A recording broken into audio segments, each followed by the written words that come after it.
Welcome to the Au Jus. I'm your host, Beefloaf. This show is being powered by From the 108 and FromThe108.com, where you can get all of our content, top to bottom, blogs, podcasts, and videos, including the world-famous Sunday Soak. You can also get all of our merch there as well, including the infamous Wave Sucks and hashtag 108 in Garbs. Currently, we have a Wake Me for the Parade koozie sung at FromThe108.com. It's $5. Go get one. Go get 10. It's the kind of thing that never goes out of style, especially with these White Sox. This show is powered by you, the loyal 108 supporter. Please subscribe to our YouTube channel. Feel free to tickle the undercarriage in the process. Like, comment, turn on notifications, and most definitely super chat, because that's how we get paid, and that's how we continue to make the content you know and love. Tonight's guest... He's the godfather of White Sox blogs, a goddamn fucking legend in these circles. He's currently one half of the best White Sox podcast that exists and the original proprietor of that brand, SoxMachine. He also contributes regularly on 670 The Score, talking White Sox, and he gave some free time to teach 108ers curling and is far and away my favorite writer on White Sox things all around. Jim Margalus, welcome to the Au Jus, my friend. Thank you very much, and thank you for the very flattering photo. my resting blogger face. You know, that's the there's upside to doing video. There's upside to doing YouTube, but there's a lot of downside too, because everyone can screenshot absolutely anything that happens during a show. I'm infamous for watching someone's live stream, and if they look down at their phone at all during it, trying to snap them like that, they're not paying attention to what the other person's saying. So you should take it as a compliment that I look for you. The old Deadspin model of just finding, like broadcasters, whoever, media personalities, that like half blinking to be like, exactly. So there's a free one for you. Though. That's right. I'll go back and get that later. No problem whatsoever. Yep. So Jim, I've been wanting to have you on. But materially, I want to have you on for selfish reasons. I want to know a little bit more about your background. We have worked together on stuff, SoxMachine 108 crossover stuff, for the better part of a half decade now. Live shows, we've done each other's podcasts, various things to just try to help pump up each other's brands, which we've done. We've done the getaways at different cities and get together. But I want to dig down in deep into the origins here, and to start. A little birdie told me, and it's a little birdie who we're both friends with, told me that in 2006, you, upon wanting to start blogging, legitimately wrote privately every day for a month without posting it anywhere. Is that true or false? And if it's true, how the fuck did you avoid the most rewarding part of doing anything? It's like getting the reaction from the crowd. Did you do that? That is false. I did it for 3 months. 3 months? Okay.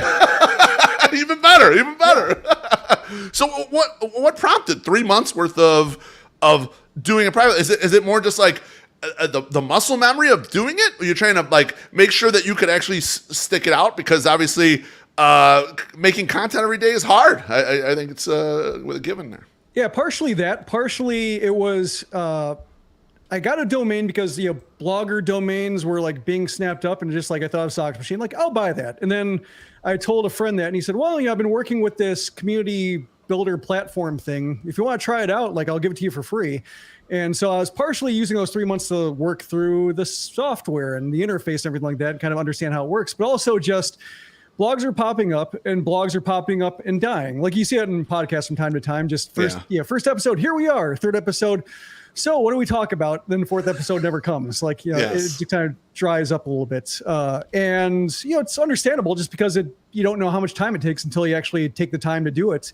And so that was a big part of it. Blogs were popping up, and there were some blogs I read, like the old Southside Sox and pre-Southside Sox, that got brought into that network. Also, Exile in Wrigleyville, which is another one of the original blogs. And I read both of those, enjoyed them, commented, and I thought, well, if I don't like doing it every day, I can just see if I can join them. So part of it was rather than reach out to them and say, hey, I have a blog coming out, can you make sure to link to it whenever you can, and whenever you find something good. And then sure enough, after a month, I stopped doing it.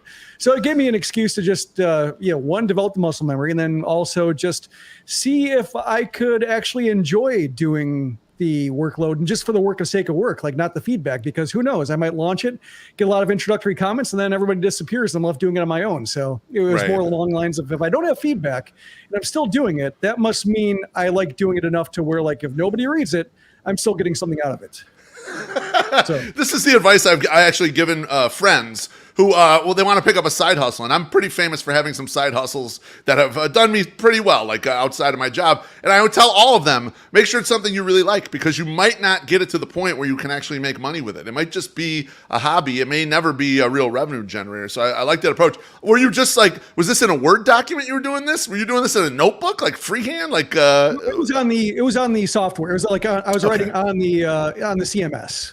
Okay. So it was a case of just writing as I go, learning about it as I'm writing, and it was all published. So as soon as I published, there's 3 months worth of stuff for people to read.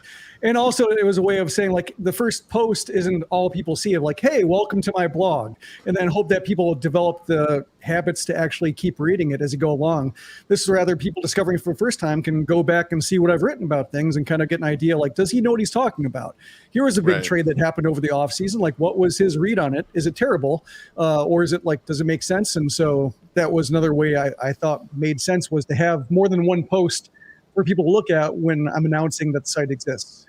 Yeah, and I like that approach. I mean, we did not take that approach when we were doing 108, the 108 blog. We just started putting stuff out there. Of course, it's a little more of a comedy tinge and less of a straightforward blogging tinge. But as interesting thought there, like, how much do you think, I'm fast forwarding too far in this, but how much do you think people actually go back and do read older blogs, specific White Sox stuff? Like, we have weird stuff on our website that people go back and read all the time. But it's more pop culture, flashpoint in time, and less White Sox stuff. I imagine not too much. You could probably find that on, if you're looking for a specific take on a specific event, you can Google that easily enough, site : blah, blah, blah, this trade, and look it up. It was more along lines of, like, the way it was structured was you could keep scrolling down. Like, everything was on the front page. Oh, got it. It was like before, they had read more buttons. This is how old we're talking here. So as long lines of just like people get to one post, they can keep scrolling and just, scroll as long as they want. But ultimately, like, give at least a taste that, he's actually doing this every day. And that way, there's maybe some incentive to come back. Like, it's still a habit they have to form, and you have to try to make them form, but at least it was there to show that I at least done it once. Yeah, no, makes sense. And what was it? You mentioned a few of the other blogs that were existing at the time, maybe some inspirations for you to actually pick up the virtual pen and start writing. What was the blogosphere like in 2006, 2007? Right now we have Twitter. It's a huge amplifier. Mm-hmm. If you develop any sort of following on Twitter and then you put your stuff out there on Twitter, your following sees it. Now, the follow-through isn't 100% or anything, but you do see a bump when you tweet your own stuff, and it's like, oh, boom, my audience sees this has come out there. And what was it like then?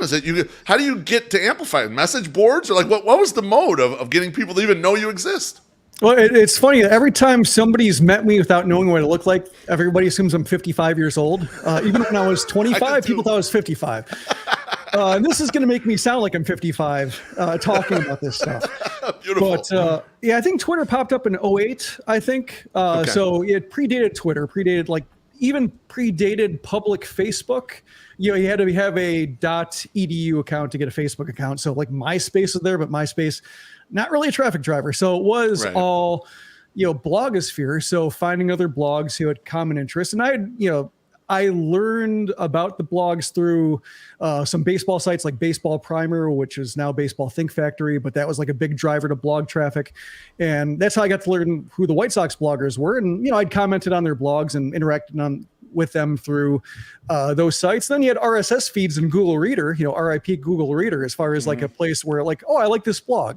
I'm going to add it to my Google Reader. And thus every time they post something and gets a notification. So those are like the primary ways. Like being on somebody's blog roll was a big thing. Like when you make it to the national baseball outlets blog rolls, like, yes, I've gotten somewhere. Like I've proven to be meritorious for White Sox information. Like traffic was minimal on just the link, but at least that's kind of how it was hard earned, but also more purposeful. You didn't get the incidental traffic, but the traffic who sought you out tended to suit you or seek you out for a reason rather than just click on a stray link and forget that you ever existed. So that's I think it was harder, but also like stickier. I think when it came to like the traffic you attracted or the readership you attracted. They stayed. Once you got them, they stayed. Yeah. Kind of like, Yep. yeah, that's interesting. I like it. Yeah, and it makes sense too, because the more effort, you got to put more effort to find it out. So there's a level of, well, I found this great thing. I want to stay with it. Was there any level, Jim, of guest posting across blogs? Like, so okay, you're friendly with or know of another blog. It's like, hey, let's do guest posts across. Then we can kind of share. If someone likes my stuff, we can go across each other. Was there any of that stuff going on in that era? Yeah, there was linking too. Like, it's not so much guest posts in terms of like, I'm going to write on your site, they're going to write on mine, but like, if you beat me to a good idea first, damn it, I should have called it. Of course. Yeah. So it was a little bit of like a rivalry. Like, I like beating somebody to an idea. If they beat me to an idea, it'd be like crap. But then again, I'm not going to write about it, so I'm just going to link to it instead. So it's really about serving the readers ultimately, whether they go to you first or whether they go to somebody else. And so it was always like, it was a slight rivalry, but not really. It was more just of a friendly stuff. But you certainly like beating somebody to an idea or have an idea like, I wish I thought of that, or I would have never thought of that. And it's so good. And now I need to do something to try to capture that feeling that they must have had while writing that. Yeah, right. It's incentive. It's motivation. I mean, that's truthfully how the 108ers, we motivate each other. There's not a lot of, hey, you got to do this. It's, oh, that guy just killed it with that one thing. I want to do as good as they do, kind of thing. And that's how we've always, we've been competitive. I think a lot of people that do this type of stuff, content, are competitive in that way. They want to have, I want to have that great thought or that great idea or that great concept that's out there. Let me get to a drink. Josh Nelson, cheers. Thanks, Josh. He says, was Theranos a Beefloaf side hustle? It was not a Beefloaf side hustle, unfortunately. I didn't get in while the getting was good or have to get out eventually. So, but thanks. But you probably had the idea that one drop of blood could solve everything. Being someone who's been a desk jockey for near 25 years now, I've been in accounting and finance the whole time. I listened to Bad Blood on as an audiobook, and it's a terrifying book from the perspective of like, I could totally see this happening at a company. Now, my company is always, the one I'm at currently, we have nothing that even resembles anything like that. But you can see how a culture would flip over, and now everyone inside there is a suspect. Everyone in there is like, at risk. It's a scary premise. Top to bottom. My wife's a lab director, so she's reading from the other side, like, no way this would fly. No way this would fly. They should have had their license taken away years ago, or this should have been and just no red flags noticed the entire time. So some of the concept with the modern world of investing that people don't understand is like everyone is searching for that N of one, that one thing that pops up. So they're willing to put some money into something, even if they don't believe in it, know about it, whatever. It's very, you would think they'd be more cautious, but they're not generally is my observation of that. So anyway, enough sidebarring here. I want to bring it back. So you start developing, readers, you're connecting with readers in a variety of ways, and the stickiness gets there. We fast forward to 2010. You've run your blog long enough that SB Nation calls and wants you to take over Southside Sox. What went into that whole ordeal? And then like, what changes did you have to make to go from being, single blogger guy to being editor of, theoretically at least, a group of people doing blogs about the White Sox?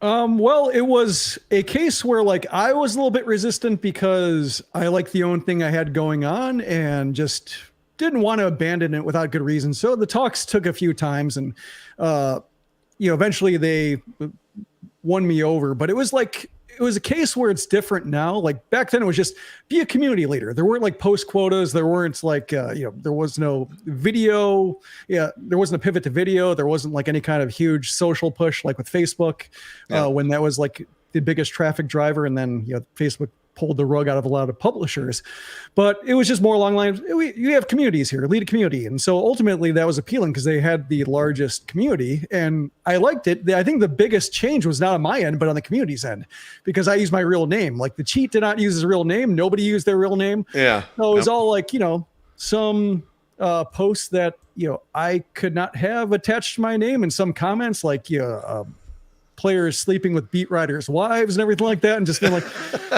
so I kind of had a talk behind the scenes just with some of the people running and say, can we just kind of cut this out? I really don't want this assigned. They were cool with it because they knew my stuff from SoxMachine. They were happy I was coming aboard. So it just took like a, one post at the beginning saying like, "Hi, you know me, I'm running this site now. If we could not do this, thank you." And pretty much everybody obliged, by and large. And if somebody crossed the line, then just be like just one nudge and they'd be like, "Oh yeah, I forgot about that," or old habits, or just had to get that joke off. Sorry. And ultimately the urge drop. But but I still ran the same way, just as mainly single voice. Like some people would help out here and there. Like Larry would cover the minors, which is great because he was way better than me. But otherwise it's just more along the lines of me thinking aloud, which is what SoxMachine is, like thinking aloud every day, seeing if it holds up like 2 weeks later or, a month later or years later. That's kind of how I run it. So I just ran it the same way. So it's not really, I run a small tent, which I think is, partially just my habits of just having the time to do things myself, just wanting to be a completist kind of. So I didn't really, when I ran SoxMachine, I'll do it myself. And that was kind of how it was everybody running their own blog. Maybe, pair of people here, a trio of people here, but most people started their own blogs and just, you ran like your gang against theirs. But so that's kind of how I brought that approach. And I think that approach has since, changed, just because like social media has taken over a lot of blogs, and then people realize like, I'd rather do that and drop my own blog, and then they kind of pull together, which makes sense. Like there are valid ways to run it, different ways to run it. I just happen to be somebody who like, I want to write about everything, so nobody write about anything. And fortunately, you'll take care of it all. Is kind of your approach, like kind of. But at the same, like before I was there, like the cheat ran it the same way, basically, like where he wrote about everything. So it wasn't really a change in that regard, aside from like and Larry talked about the minor leagues there too. So same arrangement. It was just different driver, basically.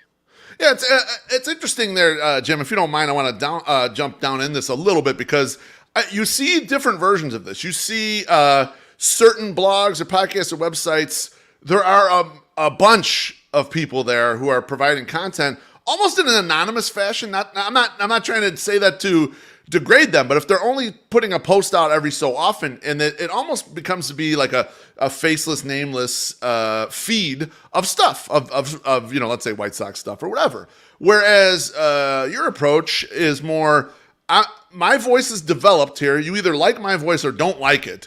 And this is the reason why you're coming to the site. You're not coming to the site because you randomly saw a link on Google that gave you some White Sox thing and you clicked in and you're like getting a random thing. You're really developing the voice, the sound of a character here in a way, which is kind of different than how some of the places run it these days. You see more merit in that side of it, or did it just develop out of the fact that it's you and you're like, well, fuck it, this is how I want to run it. I think it's more like when I graduated from college as a reporter, but I got a job in newspapers in a non-writing role. So when I moved to New York in July 2005, White Sox won it, in October, and high point of being a White Sox fan, had nobody to talk about it there with. So that's kind of when I started writing, was like, well, I got to get these thoughts out somehow. And I miss writing. So let's just do this every day for 3 months and see if it's like I scratch that itch, or if it's something like this is really fulfilling and I want to keep doing it. And just happened to be that after writing 3 months by myself and still wanting to do it every day, it's just like, that's just kind of how it started was. So I didn't really have like a plan in mind to have nobody ever write for me, or like, I'm going to keep it a very small, it started out as a solo pursuit and then it just kind of stuck as a solo pursuit. And people seem to, like at the time, most blogs were run as a solo pursuit, maybe 2 or 3 people. And so they're all individual voices and under separate domains. And you just kind of crossed, you drew cross traffic just from, hey, this guy thought of this, this person thought of this take, or I wish I had this idea. This is really funny, etc. And just posting it, crossing the streams. Yeah. Yeah. Okay. So there wasn't a lot of adjustment other than kind of overseeing a community, as you might call it. You have to, okay, that's interesting. Now, fast forward a little bit. At some point, the Southside Sox podcast was born, which is now the SoxMachine podcast. Were you someone who was resisting starting down the path of being on or part of a podcast, or did you kind of jump in like, oh, cool, let's try this medium out? I wasn't resistant to it. Like as podcasts were coming up and I started listening to some, like I had people come to me and say like, why don't you start a podcast? And I just didn't have the bandwidth to start myself. Like I had no real audio skills aside from like cutting, like just in terms of mixing, didn't really know anything about it. not a natural speaker, not a natural raconteur. Like I'm a natural writer. I'm not, or maybe not natural, but I'm a well rehearsed writer. Not so much speak. Yeah. So like, it didn't feel natural to me. So to go through the learning curve, both of learning how to mix and edit and everything like that, and also learn how to talk in a way people want to listen to, just sounded like way too much work when I was already, writing plenty already. So I just put it on the table, and then Josh started doing it in the fan posts and using Google Hangouts, which no longer exists. Like Google's had like 5 billion different kind of messaging and video conferencing things, but started as that and thought, well, that's kind of interesting. Like, and we'll see where this goes. And then, kept doing it. And I didn't know at that time that when Josh says he's going to do something, he does it. Like he's doing it. Yeah, exactly. Yeah. Or like, he'll figure out how, like, if he says like, I can figure this out, he'll figure it out, and he'll just keep, plugging away at it, or not even so much plugging away because the solutions come pretty quickly. But I did not know that about Josh at the time. So I was like, let's see where he takes this, like kind of shrugging it initially, just as an experiment. And then like it kept going and kept sounding better as just started figuring out like how the platform works and what we should be talking about. And then eventually I hopped on and said like, this is worth doing. So it was all Josh at the beginning though. And I just more or less signed on as it looked like it was starting to, as it started. Like you got up and running. I'm just going to jump on now and provide no pedaling power. Exactly. Thanks for getting this running and letting me jump into your car. I appreciate it very much. Well, I remember it was probably, maybe this was like 2 or 3 years ago. You put up a thread at SoxMachine and you were letting people kind of AMA there as opposed to like elsewhere. And I asked the question, I said, when did you think you really found your voice as far as writing and then also as far as podcasting? And your answer for podcasting was interesting to me and something I agree with for like anyone who's taken it seriously. You said, that you had learned a bunch, but you felt like you still hadn't kind of reached the point where you felt you had more to give when it comes to the podcast side. Do you still think that? And what more do you think you could give on the podcast side that, you've put in? I mean, you're in a podcast almost 10 years now. You've put in a lot of work. I mean, I think the podcast is great. It's my favorite one out of Sox. Let me in on it. Well, I think like Josh is the host. Like my hosting skills, not so great when it comes to pivoting off. I'm used to interviewing people without people caring how I sound. Like when I'm writing stories, people don't hear me going, I'm just eventually finding the ears in a question I want to ask. So, that's a part of it where, Josh handles that stuff and he's great at it. I need a lot more work on that myself. Like when it comes to like appearances, sometimes I just have post a note saying slow down when it comes to just how I process, words bottleneck when they start coming out of my mouth. And I just need to kind of slow down and say like, what do you want to actually say here? And it feels like it's 5 seconds in my head. It's really like half a second to the listener. Right. And when I slow down and I listen back, one, it's painful to listen back, but also when I listen to it, like, it makes a difference. You got to really work on that. So when it comes to just pacing is really my biggest issue. And I wish I were more natural at that, but fortunately, Josh handles that to where like I can come in and I can speed up and slow down, and he can, make sense of it and he can mix it and he can do everything to make me sound better. He'll wrangle it all up and put the package out there for sure. Yeah, that's good. I mean, part of the reason why I wanted to do this separate podcast was to learn hosting because I just don't have the chops either, Jim. And I've been like working on it little by little and listening back. I have some of the same issues you're talking about there. Sometimes I just asked a question, but it was 4 questions. Cut these things up. Ask the question, let it breathe, let the person answer, then follow it up. There's all that stuff. Let me get to a couple drinks here. Senor Sox, he says, SoxMachine like a 108 has a sticker on my hard hat, lunchbox, and toolbox. Appreciate that, Senor Sox. That's blue collar. That is very blue collar. And then Chuck Jancy. Chuck is the guy, I don't know if you know, Jim, who got hit by the car and went through the sunroof. He's in the comments here. Chuck says, love hearing about this history. Thanks. Love the quotes, too, in the athletic story. Like, very, very much a season ticket holder Sox fan who got hit. Just like, I shouldn't have been there, but I was because I'm a sucker. Exactly. Well, I got the tickets. I might as well go. That kind of style. Love it. Yeah.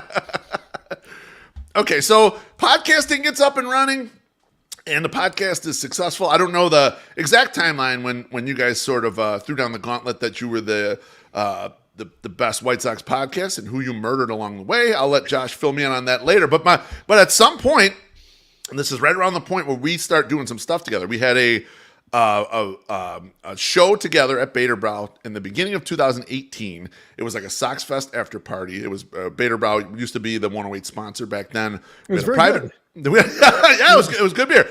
We had a private room, and that was really when you guys announced that you're going to go back to SoxMachine. You were leaving SB Nation. So what really prompted that, Jim? You said you were kind of running it the way you wanted to run it.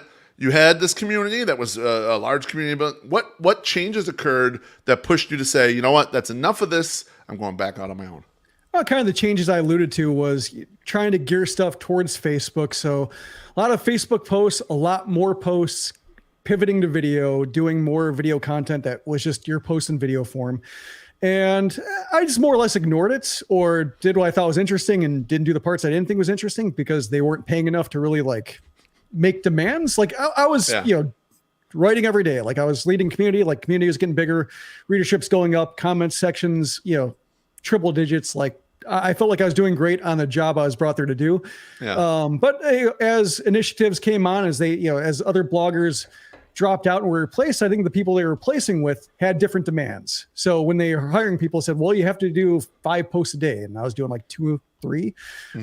And just, it was getting higher and higher, and to the point where like we were lagging behind in terms of the numbers. And I was comfortable with that because like and Josh, same way, in which we're like, we make sure we don't get burned out.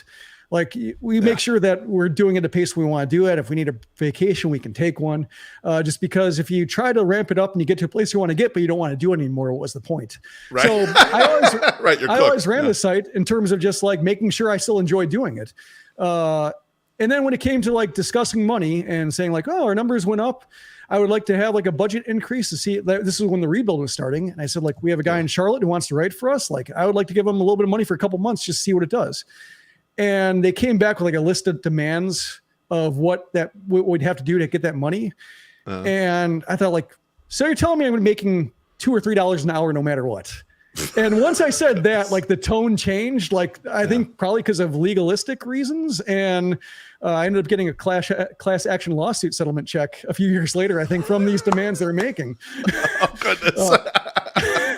So that's why I said, like, if my cap is $2 to $3 an hour, then no. Like, so that's yeah.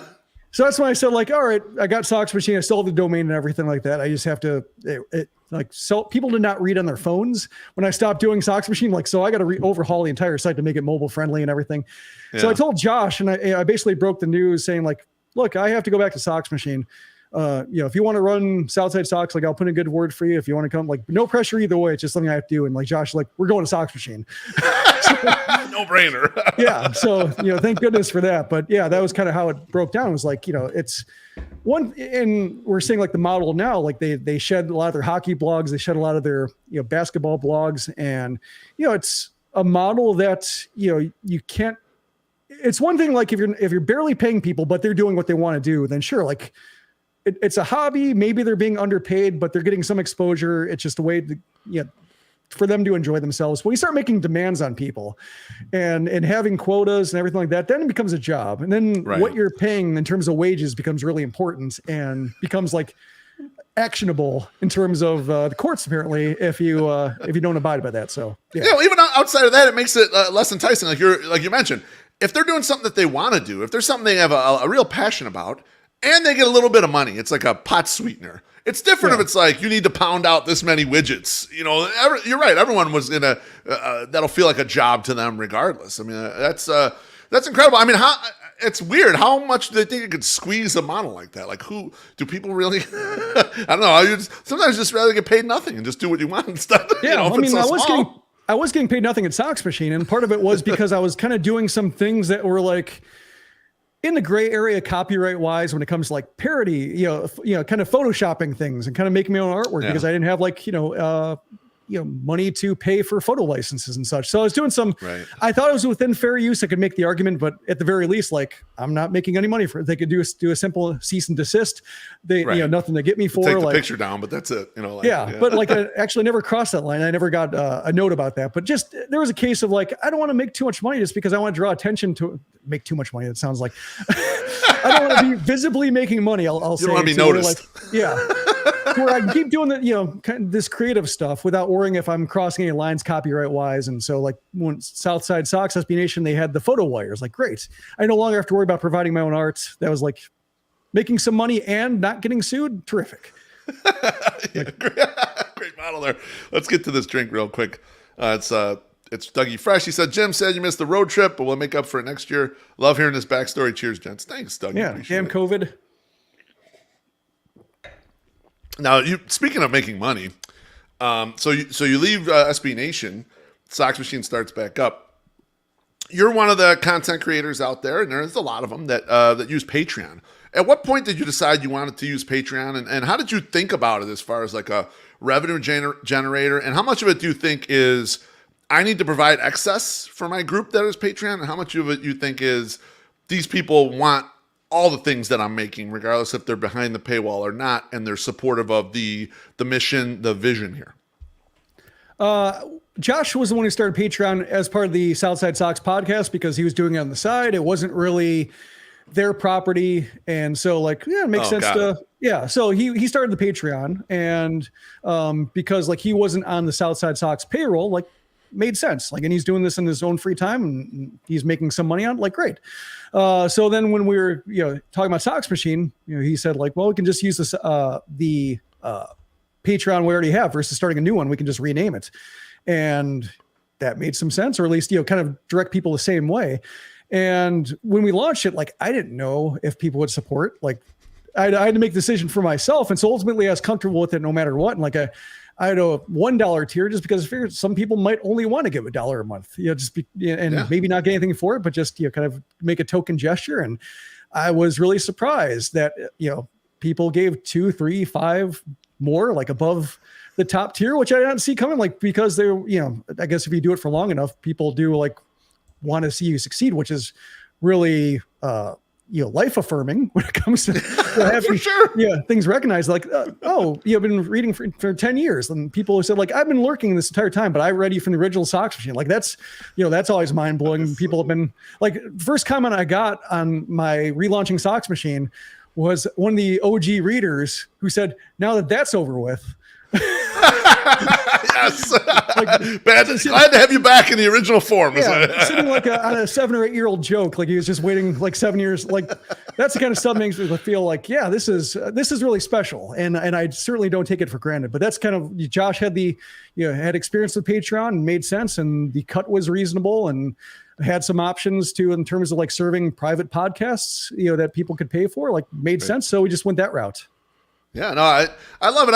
I like the idea of someone making content and the customers can pay directly. There isn't kind of much in the way to kind of siphon off the profits. Basically, you kind of get right to, and it's kind of like a DIY band model too. Like, you go to the show at some small club where you're not paying Ticketmaster. They're getting basically almost all the cut. Their merch, it's going right in their pocket. Like, that's a little more direct approach. It's something I've read a lot about too. Kevin Kelly has his 1,000 True Fans, where it's like kind of anyone who makes something can really make a living on it as long as you line up those true fans. And to me, watching you guys with the Patreon, it seems like you're lining up those people. I don't know if you're above 1,000 or where you're at or how many you need to get to what levels, but it's encouraging to see, especially for someone sticking with it that long. Putting that much work into the content, so it's I'm happy. I'm happy that it's successful. That's a good mode for you guys. Yeah, I think with the White Sox, like 1,000, I'd take 1,000. For if they had any kind of golden age, then we'd talk. Maybe you could talk about 1,500, perhaps.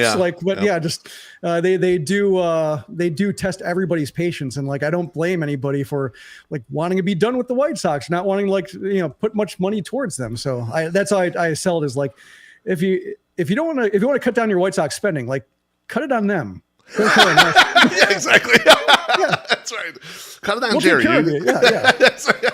Absolutely right.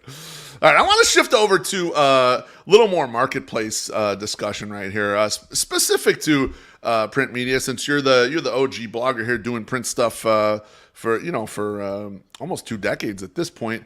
We saw it very recently. The Athletic, they keep cutting back beat reporters kind of across sports. Baseball's been the biggest victim in recent months here. And local guy James Fegan, who's very well respected in the White Sox Twitterverse, was one of the cuts this last time. What are your thoughts on how larger media brands like The Athletic are treating print media these days? I think it's similar to SB Nation and other kind of networks, to where like when you're in the growth mode and you don't necessarily need to show profits, like you can just keep building, hiring, and the venture capital money and investors will take care of you. Like rounds of investing will cover it, and then eventually you sell, and then it shrinks because now you start needing to see profits, like New York Times and such. So it's not really surprising.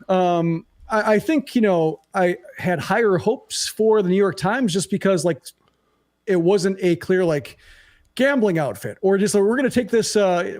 That was my big fear, is like some kind of casino would buy them and then strip it down for like who's providing gambling content and odds, and you have the biggest teams, and that'll be it. Pivot everything towards odds and prop bets and everything like that. So when it was New York Times buying them, I thought like, oh, that could be good for at least like major markets. Maybe the niche sports have to be cut down a little bit, but like surely Chicago will be taken care of. I think New York Times has like a Chicago, they have Chicago-based reporters and such, and they have I think they had like a printing press there and such. So I thought they had enough investment in Chicago to where like White Sox would be taken care of, but unfortunately that wasn't the case. But it does become like a numbers thing, just because like eventually profits have to be shown, and when you try to expand to cover everybody, naturally things stop making sense when you're only looking at it in terms of like, and that's what's weird about it, is becomes like 4 of the 6 division leaders don't have a beat writer covering them, because like they're looking at markets and trying to guess which ones will always have the readership. And when you're making that decision from like 30,000 feet, it makes sense. It makes a certain kind of sense to say like, well, we don't need a White Sox beat writer. We don't need a Diamondbacks beat writer. We don't need like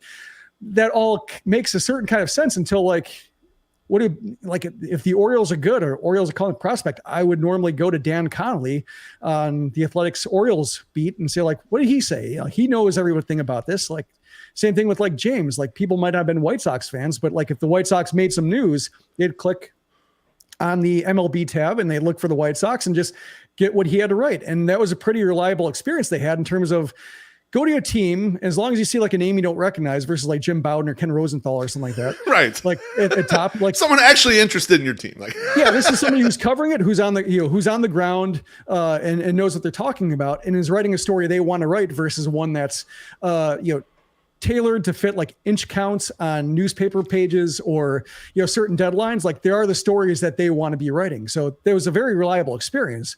Unfortunately, it doesn't seem like it was profitable. And then they have to make some awkward cuts that, I think make some sense for the time being, but I also don't think you grow by cutting. And if you just try to get by on the ESPN model, in which we have certain teams covered all the times, then you parachute somebody in to, cover a story that's a few days old, then I think it becomes less special and becomes more of what other major outlets are already doing. Do you think at this point, do you think it is actually possible? I mean, in this instance here, you're right. They started chopping away. You have to make profits. Or do you think it's sellable to do on the scale that they wanted to do it? Or do you think that at this point, the average print guy, who the writer guy, needs to pick up the other hats of media stuff? They need to be doing like we talked about the videos in the beginning part. Mm-hmm. Do they need to be doing a podcast? Do they need to be like, is the presence have to be a little more all encompassing in order to like satisfy this and to push up this sort of model? Do you think it's possible that someone doing this right could do kind of exactly what the Athletic was trying to execute and seems to be failing at? It doesn't hurt to have all those tools in your tool bag, like when it comes to video podcasting and such. And if you're good at it, sure. Like if you're not good at it and you're forced to do it, that shows when it's like, mm-hmm. This is not a good, I'll listen to other podcasts because clearly their heart isn't in it, or that's just the fourth thing they're doing. And you can tell it's not a priority because they have so many other things they need to do. So some people are just tireless when it comes to being on all platforms at all times. I don't know how they do it, but like they do it, and you can tell that it drives them. They wake up like, YouTubing from the shower, just giving them more it takes. And from that on, it's just content creation, nonstop. And some people are wired like that. But I think ultimately, like we've seen it fail a few times now in terms of like having a beat writer for every major team, every major sport. So that signals that it probably doesn't work. The one thing that hasn't really been tried is like everybody in it to make a living. That's like a really large co-op. Like it would take that kind of model, and it would take a lot of risk taking. If you're trying to get like a proven writer over here, like we're going to try this co-op model, you're going to be doing enough to get by, but you're not going to be making like the huge salary that allows us to lure people over, and you have to take a chance on us. Like to do that, I can see that working for teams, for individual, beats and, writers and such who are established long enough to where people will follow them anywhere. But in terms of like a national enterprise and all the overhead that takes in terms of like having a reliable site and servers to, and travel and all that becomes a lot tougher. But I think it would have to be a case of everybody having to buy into the same model, which is just making enough to keep the lights on and pay yourselves, versus growth, and then having years of not making money to address when it's finally sold. Right. No, I love that. I love that thought, Jim, and that approach. You're right. We can't be shooting for a share price here. We have to be trying to make this actually work. But people can make it work, But that takes like hundreds. Like it's easy to do for like 5, I think, or even like Defector, I think is like 15. And like that makes sense when everybody's like, everybody has the same shared experience and wants to see the shared goal, and they already have the audience built in. But when you're talking about like 30 and then 120 when you're opening the other sports, and maybe like 160 when you're talking like the sports that maybe aren't major yet but are growing, then it becomes like a case of just you run into the same problem where like either people get hired away and then you have to replace them for cheaper, or things fold, etc. Like it's tough to keep, like I imagine it's tough to make decisions among 15 people. So like among 150, probably, impossible. Yeah, impossibly complicated. Absolutely. All right, let's wind down here. I want to talk about writing and creativity for a bit. I'm impressed by your writing, but I think I'm not impressed by it in some ways. I would be if I was a little more educated. I'm a like I said, mentioned up front, I'm an accounting, finance guy. So, but what I am interested in hearing about, I'm super impressed with your ability to generate ideas and creativity and find new angles. That's really the most impressive thing, I think, with your writing. You'll dive into different domains and pull something out of there that connects to whatever the White Sox are doing, and it's very educational for the reader. So how do you stimulate your brain to stay creative and to keep thinking up new things and new angles to I'm sure I know it's great for the reader because I'm one of them, but as you, the writer, you probably want to keep yourself stimulated as well to keep going. Well, part of it's habits. Part of it's just been doing it for so long that you can't help but think like, oh, this is something I can use. It becomes very much content generation or idea generation becomes like just a second habit of just writing things down in a Google file or Post-it note just to, hey, circle back to this. So, part of it's just, second nature at this point when it comes to coming up with ideas. And when I was starting out first few years, like there were some lean times where it's like, here's a post that I promise you a post, like it's a couple of paragraphs. That's all I got. Here's hoping news comes up where I had one idea, did not pan out. Forgive me. Like, so I've had those fallow periods. Now it's more or less self-sustaining. Also, like now that I have an 18-month-old, it's like I have to be more efficient with my time. So I have to make sure ideas work. Like, and I wish I had this. Like, this is part of, I feel sometimes like I'm not imaginative enough right now just because I don't have the time to have an idea not work. Like if I waste an entire night and like, oh, that was not what I thought it was, I'm going to scrap it. Like, well, I can't write in the morning because that's when I take care of my son. So like I might be able to get back to an idea by 2:00. And so I have to be a lot more cautious, or not cautious necessarily, but just I tend to lean on more of surefire ideas or things that will generate discussion or things that stay on top of the news versus like, here's a crazy idea that might not work.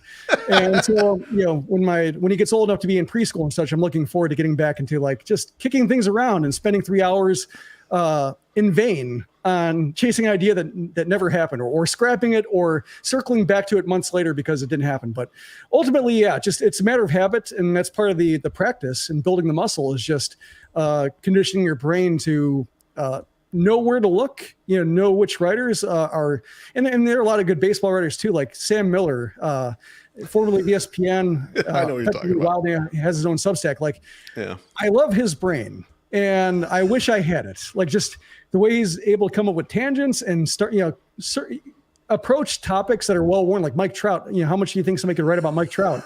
Like, he's written about him that much. Yeah, and yet I read every single one of his posts because, like I write about an entire team. Like, sometimes he writes about Mike Trout, 6 times in a year, and like, how is this still fresh? And it's because like he's so good at like hitting you with the first 3 paragraphs of like, oh, like this is completely different from anything he's wrote before, and then like he takes you on a journey. And so like I read his stuff and his pebble hunting newsletter and such, and just it inspires me. But also like right now I just don't have the time to pull at threads that might not lead anywhere. So I'm really looking forward to having a few more hours to be able to do that and just waste time. Sometimes it's good just to waste time and it'll ultimately not get anywhere, because like you might pick up something else along the way that might come in handy later. Yeah, absolutely. I look forward to getting back to the esoteric at some point, Jim, when time allows you for it. Nathan Shiva dropping he says, cheers to James Fegan, who we were just talking about. His baseball eulogy to his dad still brings me to tears. Hope that my son thinks of me that way. Oh, yeah. No, I should circle back to that, because I imagine it hits harder now. Because that happened before my son was born. So, yeah, I imagine that there's a whole new layer of experience that probably shed some light on. Yeah, absolutely. And just a side note, I stopped listening to Effectively Wild regularly after Sam left, because he's such a wild card and so great on that show back in the day. Yeah. I'd still listen occasionally when it was just Ben Lindbergh, but Sam's the best. I love his brain. I think that's one of the nicest things you'd say about somebody is just like, I'll follow like their logic anywhere, because usually it pays off. And even if it doesn't, like, they've done it long enough to where there's a reason they tried, even if it doesn't quite hits, like. Yeah, and he doesn't really waste that many chances. Love it. A little bit more about the craft. Do you self-edit, Jim, Yes. or do you also have another set of eyes ever looking on your stuff? No, pretty much self-edits. Okay.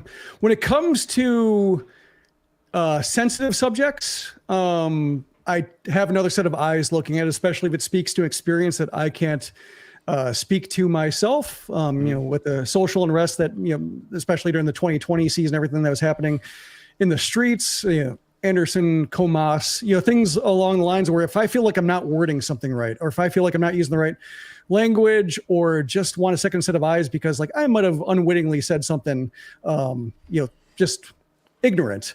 I like having a second set of eyes on that because I don't want to sound ignorant. Well, I like knowing my limitations and then understanding like if I'm approaching something wrong. So when it comes to that stuff, yes, absolutely. When it comes to just like basic nuts and bolts stuff, not really. If it comes to an idea of just like, when I do the most essential White Sox list, I send that around first to see if I missed any players entirely, which has happened. Like, oh, what about SP5? I'm like, oh yeah. Trying to forget him, but he's still here. Yeah, something along those lines of just, having another set of eyes for something like that, where it's like, here's an all-encompassing ranking and it's missing 3 people. Like, I asked the dummy text and that. But yeah, when it comes to like nuts and bolts stuff and mainly self-editing, and I do miss that. Like when I wrote for The Athletic, wrote the weekly column there, like that was edited. Yeah. And sometimes there were some changes where, sometimes I agreed with them, sometimes I didn't. But it was interesting having somebody, trained in doing that, because that's how I got my own training, was having somebody editing me and also editing other people. And it's very useful. And there's always a reason why changes are made. So like be a case of, oh, I really like that line. Shame they got rid of it. Or they say like, yeah, they did a better job with it than I did. I enjoy having that feedback. So it's not a matter of like, nobody can edit my stuff. Like I don't have the King sports writer clause that you see like the national or the former in the golden age of sports columnists, like nobody can edit my stuff. Like they're not edited, or they don't have another set of eyes because I have the ego. It's more a matter of just like, well, can ask only so many favors of people before they want to be paid. And also like if I'm finishing something at 2 a.m. and needs to go up at 7, like nobody's on the payroll. So I'll just read it twice and then inevitably catch an error, like just a typo on it. It's at 9 a.m. and have to correct it after the fact. was gonna say, I assume the comments section kind of help you out with some of that, as well. Yep. You guys, you have your own pirate ship, and your comments are actually in your site, so I'm sure they're very helpful with that. Last question here: if you were starting again, let's say you're 23 years old again, Jim, you're starting this journey from scratch. How would you approach it? That's tough because a lot has changed. I think, there are some, I think we're seeing with Twitter now, like with the way the service is degrading, like right now, the plugin that I use to automatically tweet my posts are no longer working. And I saw like the scorecards thing, like that's no longer working. Yeah, so that stinks. When it comes to some social media platforms and just like making your brand there, I think, that's a little bit of a yellow flag at the very least of like, make sure you own some of your stuff. So in case the platform goes under or gets taken in a completely different direction or gets undermined, like you have a place to go. So, I mean, that still exists and that's a big part of it. But I think ultimately, maybe the way I went into it blogging, because the blogosphere is so different when I started, like that doesn't quite exist. Right. But I do think like when you see all the kind words for James Fegan, because like they just like reading his stuff in the morning, every morning, like there is an audience for that. So I think first of all, you have to like doing it. Like don't do something because you think it's going to make you money or because I want to work in sports and I want to watch the White Sox and get paid for it, or I want to watch the Bulls get paid for it. And so like, you want, like in my case, like I like writing more than I like the White Sox, and the White Sox just happen to be like a convenient vehicle to generate thoughts every day to write about. So if you like writing, if you like podcasting, if you like creating, like that's the start you need. And then it becomes a matter of like, what are you good at? What will you want to get better at? And I wouldn't say ultimately people will find you because they might not, but there are ways to get your word out. Like you said, like it's maybe more transient when it comes to traffic, but you can make habitual readers, still habitual listeners. So I think the approach is still the same in that you just have to like doing it and you have to want to get better at it and you have to get reward out of it, to go back to the very top of this, like, if you're getting no comments, it still has to be good enough that you got thoughts out and that, you got a point of view out, you got an experiment out and you feel like you can do better at it and it's its own reward. So that's, I think, how it starts. And then when it comes like making money, there are more ways to make money. There are fewer ways to like make a living, unless you're really committed to like freelance lifestyle, the winging it, the side hustle lifestyle. So I think it's just a matter of like not burning out, making sure that you always like doing it, like put the enjoyment of it at the forefront, and that'll kind of dictate how much you want to do, where you want to do. Like if you really enjoy putting out 5 posts a day or putting out like 3 podcasts a week, like great. If your body's telling you like, hey, I'm not getting sleep or I'm worn out, like listen to your brain, listen to your body and say like, this is a case where like, I'm not enjoying it now, pull back, what's going to make me enjoy this? I think that's really the advice I give people is do what you want to do. There are some things you have to push through, like writer's block, creative blocks. Sometimes you have to push through that, but make sure you know what burnout is and make sure you know that what like this is making me miserable is versus like, oh, today was tough because I didn't quite have it.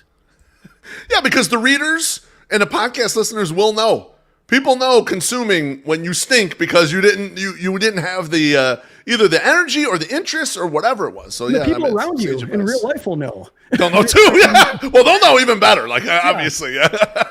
So it's a two-front thing. Like it does show in all regards. So like just when it comes to like sometimes people feel a need to make excuses like oh, I'm paring back and I just can't, like, no, just do what you want to do. Don't apologize for it, but also like figure that then it's part of the reason why I wrote every day for three months without posting it was just like, if I can only do this 3 days a week, like I want to make sure I'm letting people know.